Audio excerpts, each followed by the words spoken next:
Kekristenan hari ini adalah kekristenan yang pudar. Garam yang hambar, terang yang redup, menjadi kekristenan tanpa salib.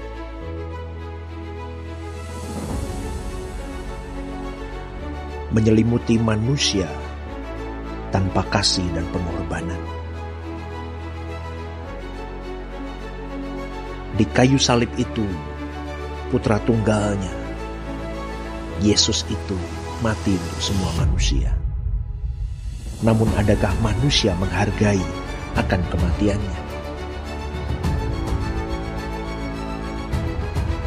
Seperti Yesus bukanlah lagu atau nyanyian. Seperti Yesus bukanlah slogan, namun harus berjuang untuk dihidupkan. Mengenakan pikiran, mengenakan perasaan Kristus, dan berkarakter seperti Dia. Itulah kekristenan yang sesungguhnya. Hidupmu dan hidupku adalah gambaran Kristus. Tahun ini, tahun kedewasaan karakter di dalam Kristus. The powerful year of breakthrough into Christ.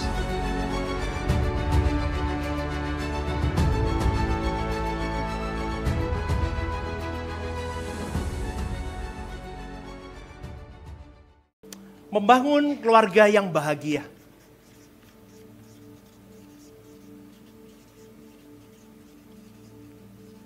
Ini poin yang sangat penting, saudaraku. Maka saya mencoba untuk lebih fokus, lebih kecil dulu di dalam keluarga intimu, bagaimana untuk kau bahagia. Minggu lalu saya berikan satu poin yang pertama, keluarga yang bahagia itu harus happy. Katakan bersama, happy. 1, 2, 3. Happy, coba tengok kiri kanannya, happy enggak? Papa mamamu, suamimu, istrimu, anakmu happy enggak? Happy enggak? Ketemu kita happy enggak? Anak-anak ketemu papa mamanya happy enggak? Papa mama ketemu anaknya happy enggak? Istri ketemu suami happy enggak? Apa takut? Halo, ini fakta. Maka harus happy. Kalau keluarga tidak happy, maka engkau tidak akan bahagia. Sungguh tidak bahagia. Damai sejahtera Allah tidak ada. Kenapa saya katakan ini? Karena banyak keluarga seperti camp militer. Pam, itu saya dulu. It's me. Maka saya berani katakan ini. Saya hanya seperti komando A, B, terus saya tuding warga saya untuk lakukan apa yang mau saya. Yang kedua, penyakit yang saya beri, yang ada di dalam diri saya, perfeksionis. Keluargamu kalau perfeksionis gak happy, saudaraku. Nilai 98 kau ribut, nilai 90 anakmu kau maki-maki. Tidak ada kesempurnaan. Dan yang terakhir, menuntut hasil. Papamu udah kerja mati-matian, nilai masih jelek. Kamu ini, kamu itu. Ini keluarga kalau model begini, saudaraku, tidak akan happy. Tidak akan happy. Saya tidak tahu bagaimana keluarga Anda, tetapi saya cuma mau katakan, seperti Kristus dimulai dari keluarga.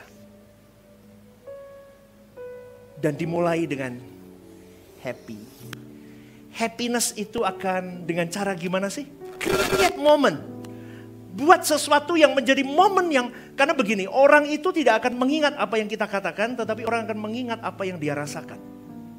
Katakan amin. Dia merasakan sesuatu yang kena di hatinya, dia akan mengingat itu. Poin yang kedua, saudaraku. Keluarga bahagia adalah keluarga yang support. Katakan bersama, 1, 2, 3, support. Support. Kenapa saya katakan support? Bagaimana keluarga harus support? Keluarga harus mensupport bagaimana wisdom itu lahir. Wisdom itu kalau dalam suara kebenaran, pikiran dan perasaan seperti Kristus. Bagaimana dia berkembang secara spiritual. Spiritual growth itu harus dipikirkan. Yang kedua, bagaimana keluarga memikirkan physical. Gimana nulis physical ya? Udah begini deh ya, mohon maaf kalau salah. Health. Kesehatan. Keluarga bahagia harus sehat tubuhnya. Katakan amin. Makan gak boleh sembarangan. Tidur harus cukup, gak boleh bergadang. Harus jaga pola makan, pola hidup, pola tidur. Semua pola pikir. Maka dibutuhkan wisdom. Bapak Ibu, ini susah loh. Pola pikir itu paling susah. Saya bisa khotbah aja, saya bisa jatuh kok. Kemarin Rabu saya banyak pikiran. Tukak lambung saya kena, saudaraku. Suakit sampai kayak udang begitu. Saya berdiri tegak gini gak bisa. Tegak gini suakitnya minta ampun saya. Dan mohon maaf saya BAB terus. Nggak minat makan. Wah, itu gara pikiran. Padahal saya tiap hari berjuang untuk I take wisdom from God.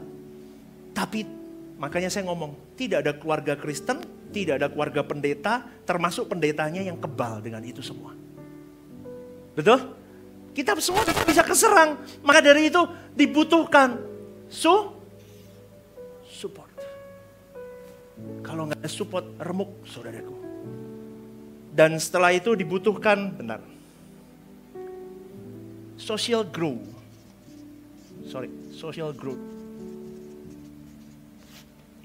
Bagaimana support? Ayo bersosialisasi. Jangan kurung diri di kamar. Jangan sendirian. Berdua lebih baik, berempat lebih baik. Jangan sendirian. Seperti sapu lidi, kalau sendirian gampang patah. Kalau kau punya teman, contoh saya punya tim pastoral, saya bisa share dengan mereka apa yang menjadi kelemahan dan kebingungan saya. Mereka bisa dipakai Tuhan untuk mensupport saya. Orang-orang yang mengasihi saya bisa mensupport untuk menguatkan saya. Kalau saya sendiri, saya mengurung di kamar, saya hanya seakan-akan aku bisa sendirian. Oh, bisa gila saudaraku. Betul? Lu bingung apa lagi? Ini saya khotbah kok. Ya, ini real. Dan kita harus mulai mengerti bahwa yang terakhir, mental growth.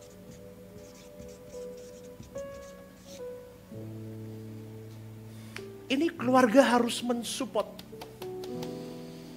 Kau harus mensupport istrimu, harus support suamimu, harus support anak-anakmu di semua segmen ini. Tidak bisa tidak. Maka kita harus benar-benar belajar dari kehidupan ini untuk mengenakan pikiran dan perasaan Kristus dalam pernikahan. Kita harus mulai memikirkan bagaimana aku bisa mengaplikasikan dalam hari-hari hidup apa yang aku tahu tentang Tuhan, knowledge about God, knowledge about the truth, tapi aku harus mengaplikasikan. Ya begini nih, minta hikmat Tuhan. Kalau kau jatuh hari itu, kau segera bangkit. Kalau kau remuk hari itu, segera kau bangkit. Dan orang-orang di sekitarmu harus mulai tahu, kalau mama sedang drop, papa, anak-anak harus support mama. Hari ini enggak, banyak keluarga yang tidak mau support anggota keluarganya. Ketika salah satu anggota keluarga sedang mengalami kegagalan, sedang mengalami drop, sedang mengalami kejenuhan, sedang mengalami sesuatu battle dalam dirinya. Tidak ada satu keluarga pun yang membantu. Mereka hanya berdiam dan berpangku tangan, bahkan menyalahkan. Maka hari ini banyak anak-anak muda, generasi-generasi lari tidak cari keluarga ketika dia punya masalah. Maka hari ini bersyukur papa mama kalau papa mama hari ini masih di-share sama anak-anaknya kalau mereka suka sama cewek. Anak remaja, ma, aku naksir itu loh.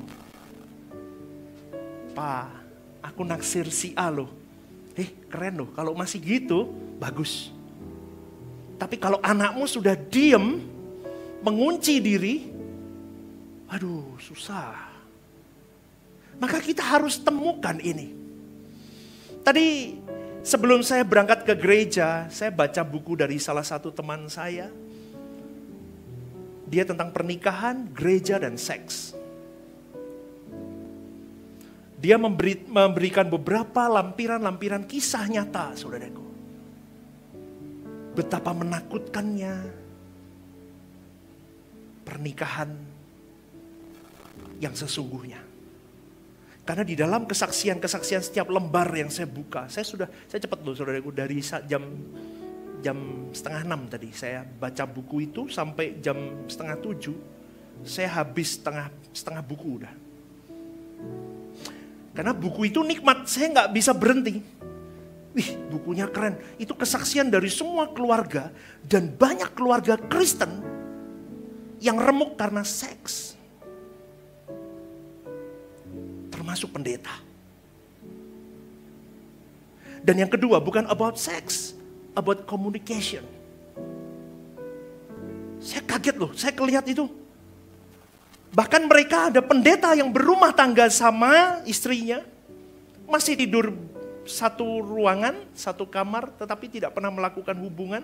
Tetapi di depan kamera, di depan jemaat, mereka seakan-akan masih baik-baik saja. Tetapi sebetulnya di dalam pernikahan mereka, sebetulnya mereka sudah ingin saling mengeluarkan surat cerai. Tapi karena memegang jabatan, mereka tidak jadi bercerai.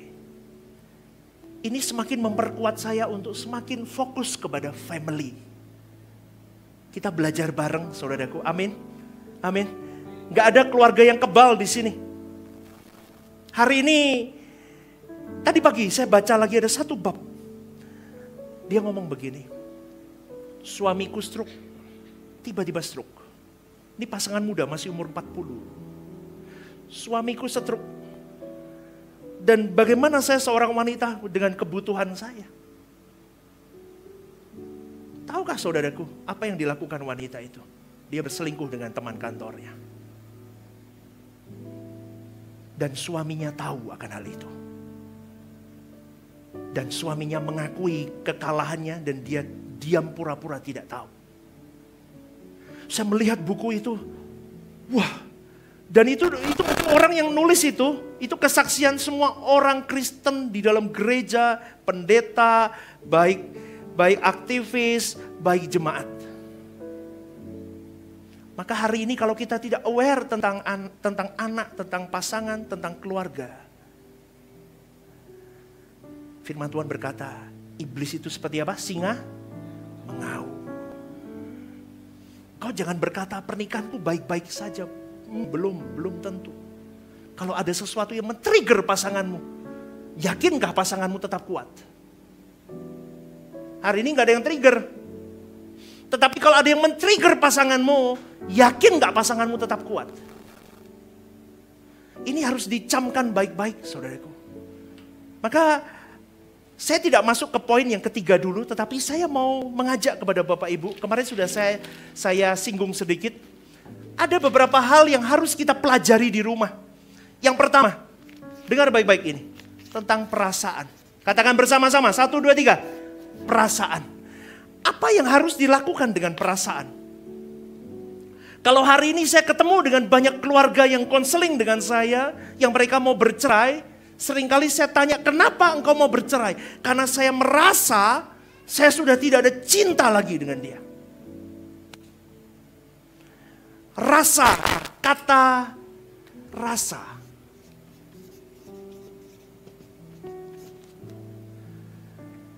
Menikah itu cinta. Cinta itu komitmen, bukan rasa. Menikah itu love. Love is commitment, bukan tentang rasa atau perasaan. Apa yang harus dilakukan, saudaraku? Kau kenali perasaanmu. Dengar baik-baik. Yang pertama, kenali perasaanmu. Hari ini apa yang sedang terjadi di perasaanmu? Aku kenapa hari ini? Kan kita merasa ya kadang gak nyaman atau ada sesuatu. Kenali ada apa dengan perasaanku. Yang kedua, namai perasaanmu itu. Aku sedang marah, aku sedang jengkel, aku sedang happy, aku sedang down. Label, tempel itu. Yang ketiga, ceritakan. Ceritakan perasaanmu itu ke pasanganmu. Kalau nggak bisa ke Tuhan dulu. Ceritakan. Keluarkan, katakan. Karena ada orang yang nggak bisa ungkapin itu dan akhirnya dia uring-uringan dan dia bisa Nggak kontrol saudara dirinya. Dan biasakan, ekspresikan. Ekspresikan perasaanmu. Kalau kau sedang marah, marahlah tapi yang benar. Kalau kau sedang sedih, sedihlah tapi yang benar. Jangan uncontrol. Amin Bapak Ibu. Amin. Karena ketika pasanganmu melihat bagaimana engkau marah uncontrol, dia sedang merekam sesuatu dan itu akan menimbulkan akibat ke pasanganmu. Hari ini pakai wisdom Tuhan. Meskipun kita masih gagal jatuh bangun, pakai pikiran perasaan Allah. Engkau bukan pendeta, tetapi engkau dan saya sama-sama hamba Tuhan. Kita punya jemaat yaitu keluarga kita dulu. Amin. Jemaat kita siapa? Istri kita, suami kita, anak-anak kita, orang tua, mertua. Itu jemaat kita. Ketika kita mau meluapkan sesuatu, minta hikmat Tuhan. Lord, aku mau marah. Aku tolong pegang, aku gak mau more dari yang harus aku marahkan dengan benar. Marah yang benar itu ada, saudara. Marah yang berkelas. Aduh susah kalau ngomong, nanti saya kasih caranya marah yang berkelas. Marah begitu, marah kampungan. Itu gak ada nilainya. Ya, ekspresikan, gak apa-apa. Marah yang benar. Ingat saudaraku, perasaan itu berbahaya. Karena perasaan itu kehidupan seseorang. Maka jangan pernah serang orang di perasaannya. Begitu orang diserang di perasaannya, kau sedang serang orang itu. Contoh. Apa ya contoh? Oke gini deh, ketika anak-anak nangis, kita bentak mereka. Diam gak? Dedi bilang diam. Kalau gak diam awas kamu, diam. Gak boleh nangis. Oke. Ketika dia mau menangis, diam, gak boleh nangis. Nanti saudaraku, di dalam dirinya dia punya konsep, gak boleh nangis. Nanti ketika dia mengalami jamahan Tuhan pun, dia akan tahan itu dan dia gak mau nangis. Itu banyak terjadi. Tahukah saudaraku, air mata itu hadiah dari Tuhan. Katakan amin. Hari ini saya paling suka menangis di hadirat Allah. Orang yang kerasnya seperti batu, yang sombongnya gak karu-karuan, hari ini bisa suka menangis di hadirat Allah. Apalagi kalau nyanyi tadi malam saya duduk sama istri, sama anak-anak, saya duduk doa yuk sebelum kita tutup hari ini. Terus saya nyanyi, sekarang ku memujimu, Allah yang setia, yang tak pernah meninggalkan perbuatan tanganmu. Sekarang ku menyembahmu, Allah yang mulia, sempurnakan senap hidupku agar indah bagimu. Itu saya nyanyi 2 kali, 3 kali saya nangis, saya meneteskan air mata dan saya berkata sama Tuhan, thank you Lord. Aku bisa sampai hari ini mengerti yang menjadi isi pikiran dan perasaan. Itu karena wisdom yang kau berikan kepadaku. Maka jangan bentak-bentak anak, saudaraku. Yang bentak-bentak anak bertobatlah. Bukan berarti tidak boleh bentak. Tapi ada momen di mana tongkat dan didikan itu harus tepat diberikan. Tapi tidak melulu marah. Anakmu akan semakin mengunci diri dan semakin jauh dari dirimu. Amin saudaraku. Amin. Minta hikmat Tuhan. Apalagi saudaraku hari ini kalau kita handle anak-anak remaja. Susah loh. Susah. Kita mau model halus kayak apapun, tersinggung lagi. Benar gak? Anak SMP, anak SMA, coba. Saya sampai ngomong model halus kayak apapun, masih aja tersinggung. Masih aja, Dedi kenapa gini? Dedi kenapa begitu? Maka kita minta wisdom dari Tuhan. Karena keluarga yang gagal bahagia itu seringkali karena adalah keluarga yang gagal mengungkapkan perasaannya, gagal menceritakan perasaannya. Dia simpan sendiri. Belum lagi anggota keluarga lain yang tidak belajar mendukung ketika orang lain sedang mengungkapkan perasaannya di dalam keluarga. Cek loh saudaraku. Banyak orang yang tidak support, tidak belajar untuk mendukung ketika adikmu, ketika kakakmu, ketika istrimu, suamimu sedang mengungkapkan perasaan itu. Pak, Dedi, aku dapat nilai 100 loh. Oh ya, lumayan bagus.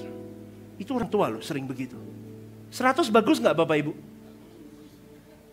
Hah? Dia belajar berdarah-darah, tahu gak saudaraku?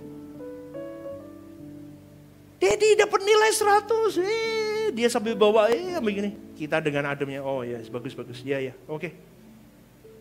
Dia tidak mengharapkan seperti itu reaksi. Dia mengharapkan, wih anak Dedi keren, pinter ya. Besok dapat bagus lagi ya. Ya, keren. Nanti besok dapat bagus lagi, Dedi beliin apa. Tapi itu tidak ditemukan di keluarga. Banyak orang tua yang sibuk dengan kehidupannya, dengan pekerjaannya, dengan segala etik. Apa yang menjadi beban hidupnya? Dia lupa. Tanggapannya pada orang-orang di sekitarnya dingin. Tetapi kepada orang di luar lebih hangat. Apalagi jadi pendeta sama jemaat, shalom, shalom. Di rumah saya dingin, dia bisa berkata, muak aku sama dia. Halo. Kalau saya dengan Bapak Ibu hangat, lebih hangat kepada Anda, tetapi saya lebih dingin kepada istri saya. Dia bisa berkata, muak aku dengan pendeta ini, suamiku ini. Maka kita berpikir hari ini, di titik mana kau sudah memberikan hidupmu, kau aware dengan perasaan orang-orang di sekitarmu. Satu lagi, orang kalau bercerita, ekspresi, dengerin. Ketika ada orang-orang di sekitarmu, keluargamu sedang feel something bad, kau harus jadi pendengar. Gimana ya caranya ya? Oh ya, dengerin. Suami-suami dengerin istrimu. Istri-istri dengerin suamimu. Jangan dimatikan case itu ditutup. Kasihan orang-orang yang sedang mengalami meronta di dalamnya. Paham Bapak Ibu sampai sini? Dan itu Kristen hari ini. Sudah ampuni. Kalau enggak orang dijudge. Kamu belum selesai dengan dirimu. Ini orang manusia. Ini butuh juga. Share, tukar pikiran, didoakan, dikuatkan, disupport. Tapi hari ini gereja menutup mata itu. Pendeta pun masih, saudaraku. Kita manusia. Maka harus mulai mengerti ini. Istri masak, Pak coba makan yuk Pak. Ini, oh mama masak nih tadi. Bandeng keropok. Anda makan kesedak duri. Wah duri bandeng kan banyak tuh. Gelak. Enak enggak? Ora enak. Wes guru-guru bandeng malah geloloten ri. Misalnya begitu. Ngamuk-ngamuk malah ndak kar-karuan bram. Ndak boleh begitu. Loh wong mulut-mulutmu. Loh Bapak Ibu, yang nelen siapa? Yang nelen Anda sendiri. Kok bisa nyalain istri yang masak? Ya, benar gitu. Kau bisa nyalain istri yang masak. Loh, istrimu sudah bersusah payah masak. Syukuri itu. Itu salah satu, saudaraku, mengekspresikan perasaan, rasa cinta kita, rasa terima kasih kita, semua hal. Maka belajarilah, kenali hal-hal apa yang harus dilakukan dengan perasaan. Yang kedua, apa yang bisa kita pelajari di rumah? Bagaimana menangani konflik.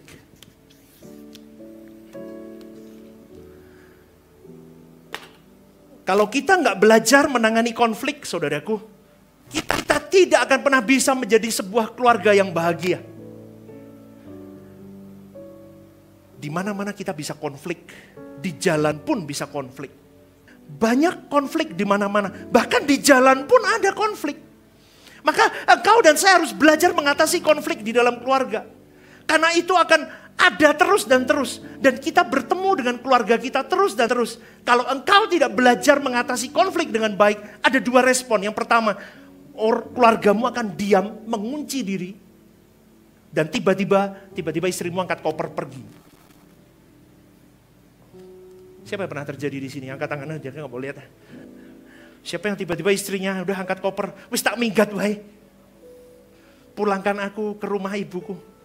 Pulangkan saja aku pada ibuku atau ayahku dulu.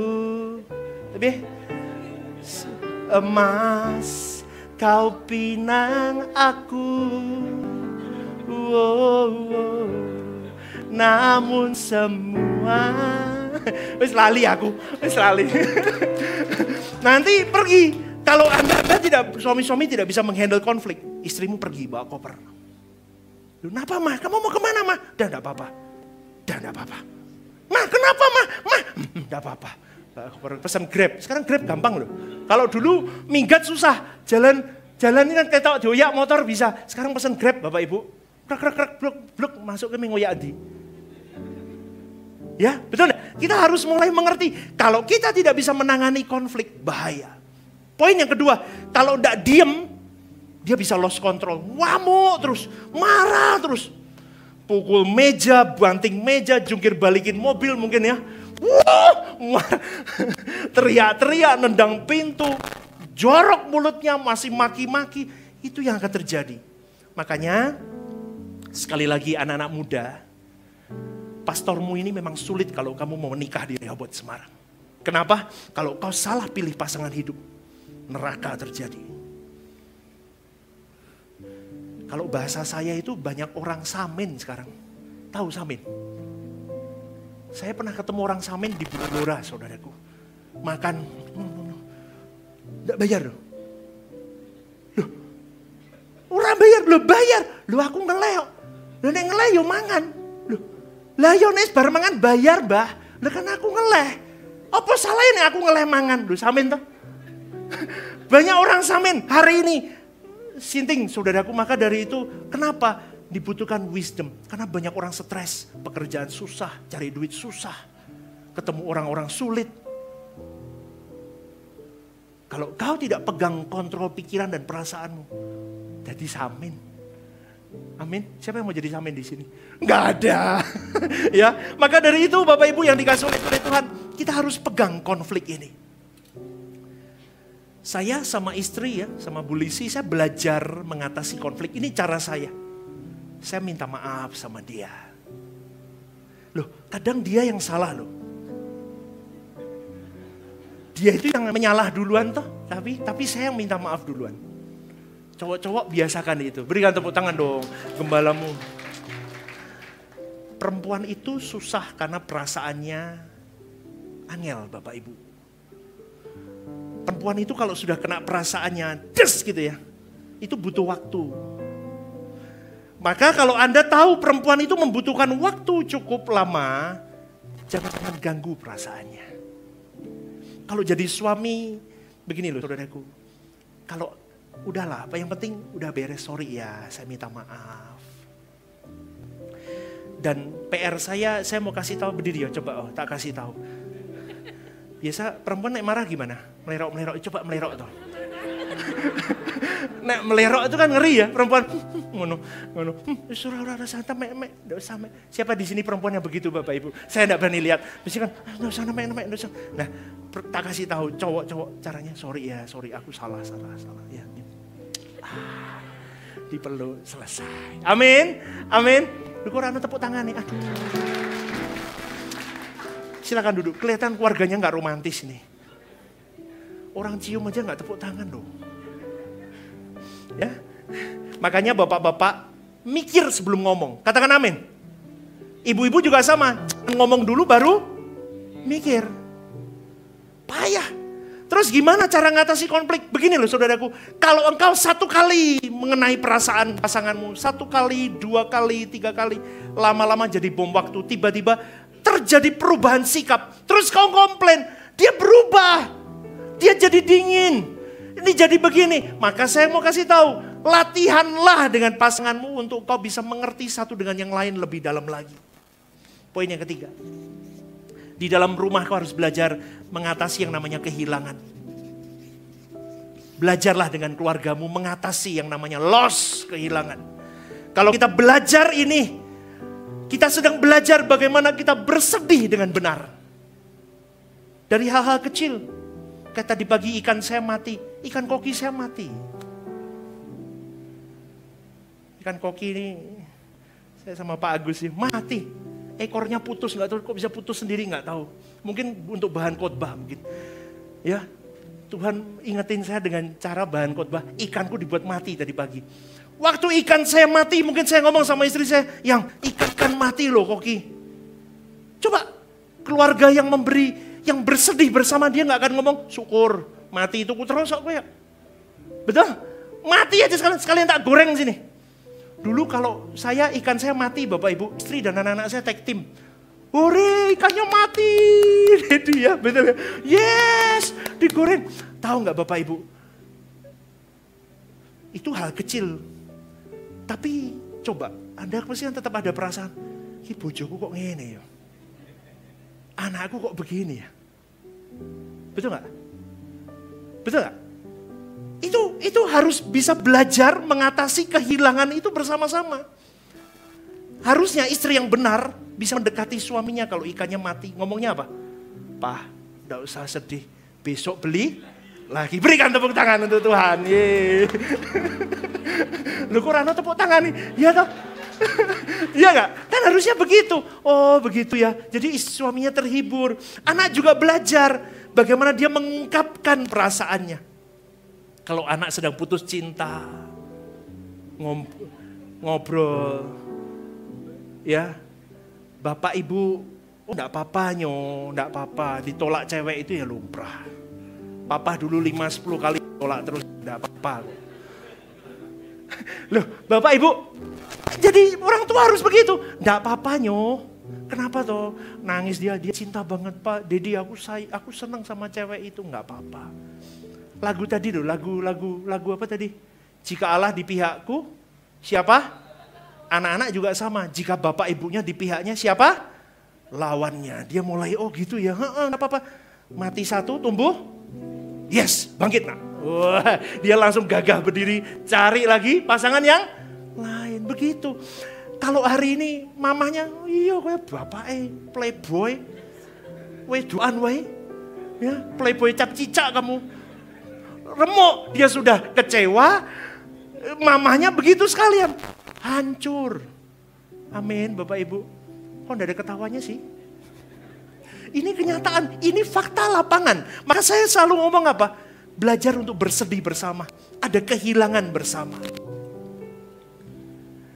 Jadi ajarkan mereka bahwa tidak ada seorang pun selalu menang di dalam hidup. Gak ada yang selalu menang.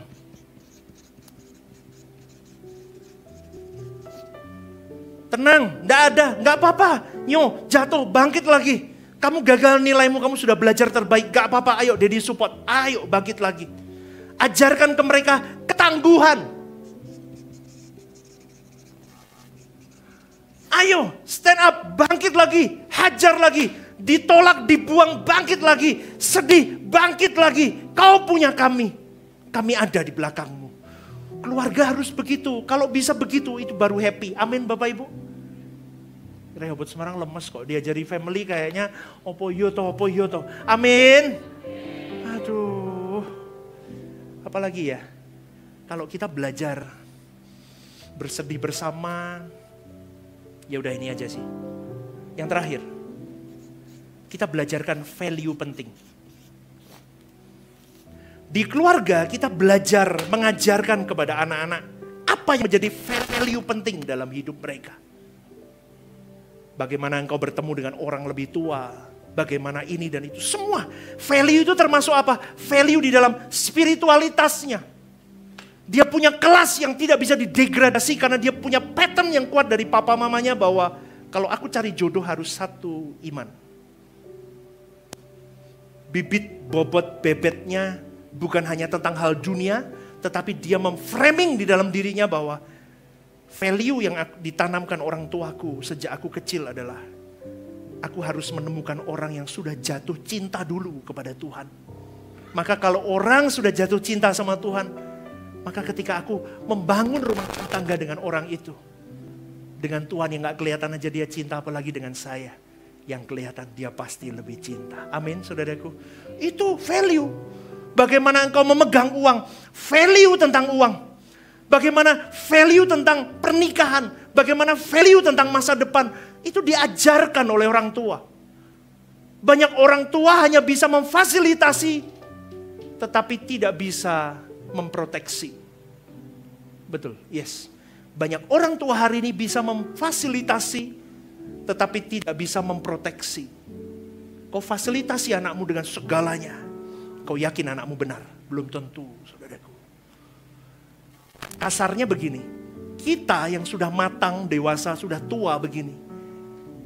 Kalau kita diberi fasilitas lebih oleh Tuhan. Tanpa value yang benar kepada Tuhan. Kita bisa hilang. Amin.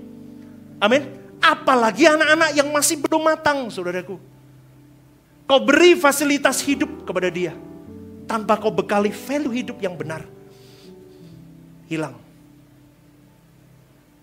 Dan satu lagi boleh deh di sini ya. Poin yang kelima. Ajarkan kebiasaan yang baik. Dari hal kecil. Kalau pinjem dikembalikan. Halo. Kalau pinjem barang dikembalikan. Jangan hal-hal kecil. Kalau makan ditraktir orang bagaimana? Jangan mintanya ditraktir terus, harus berani mentraktir. Itu kebiasaan-kebiasaan baik mulai ditumbuhkan. Kenapa? Habits determines your character. Character will reveal manner. Manner makes the man. Maka saya kasih tahu saudaraku, dari kebiasaan-kebiasaan baik itu akan berubah menjadi sebuah karakter. Dan karakter itu akan membentuk sebuah attitude seseorang. Dan attitude itu akan menjadikan seseorang menjadi manusia yang punya kelas. Kau penampilanmu keren, cantik, ganteng, di meja makan kau rakus, orang jijik saudaraku. Apalagi kalau prasmanan itu ya. Kalau undangan nikah itu loh. Wih. Mas-masnya baru bawa, kok incer matanya dari jauh. Apa ki? Ayam goreng, burung dara, apa gurami, wis diincer dari jauh. Tak taruh.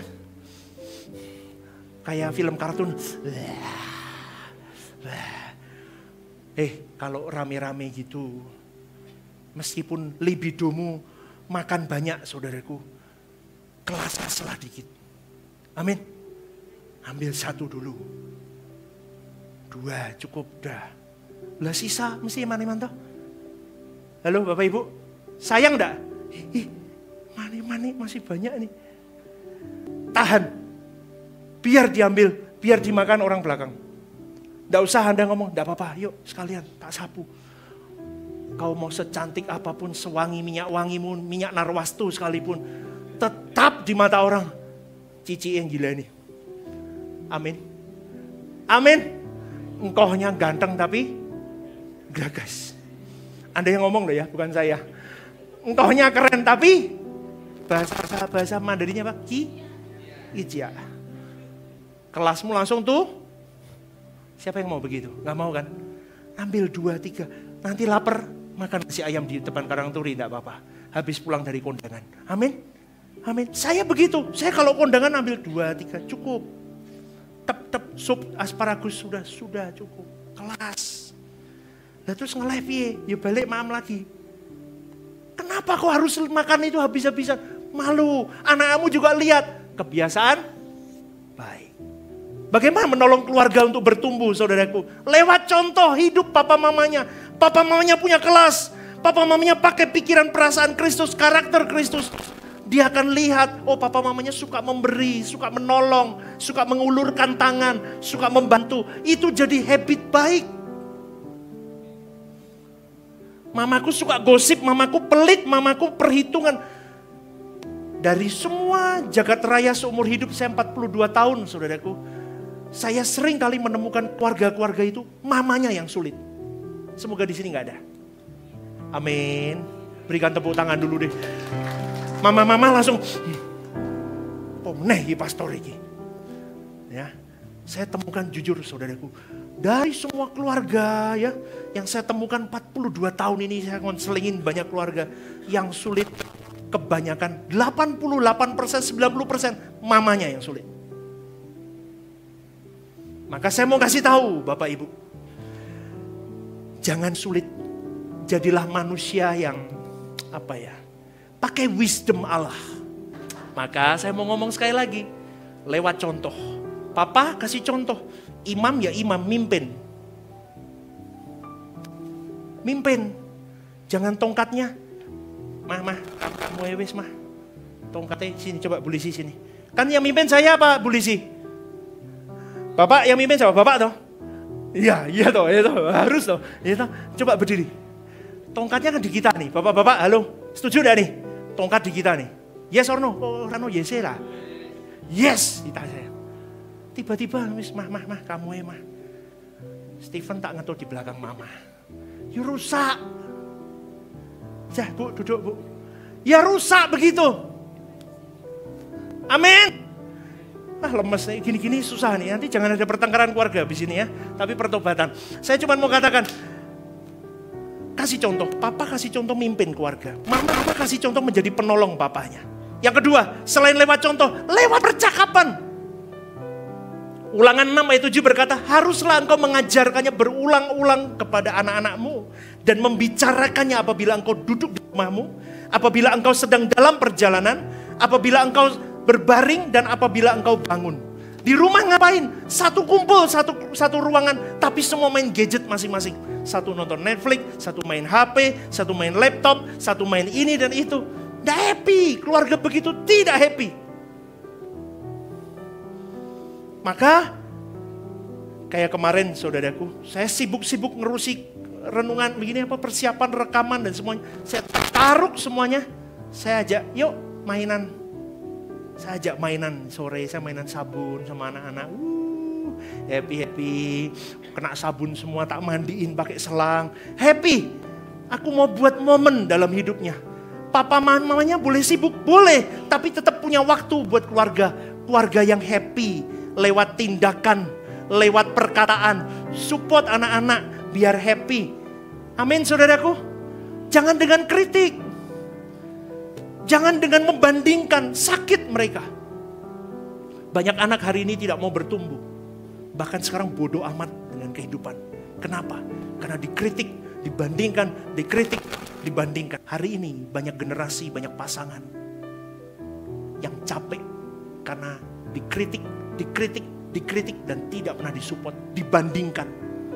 Suamimu, istrimu masak sesuatu, kau bandingkan dengan masakan luar. Suamimu sudah bekerja dengan gaji yang sudah diberi, kau bandingkan dengan suami orang lain. Sakit saudaraku. Dan generasi itu akan lihat, mama papaku kok mulai begini. Maka mulai hari ini, bertobatlah, pelajari ini di rumahmu. Katakan amin saudaraku. Siapa yang mau berjuang bersama dengan saya, berikan tepuk tangan. Yuk bangkit berdiri. Ibadah Rehobot Semarang. Setiap hari Minggu jam 10 pagi di MG Setos lantai 1 disertai ibadah anak dan teens. Midweek service setiap hari Rabu jam setengah 7 malam di MG Setos lantai 1. Dan Home Usia Indah setiap Jumat Minggu kedua di Sekretariat Gereja jam setengah 6 sore. Ajak saudara, teman, kerabat Anda untuk bergabung bersama di Rehobot Semarang.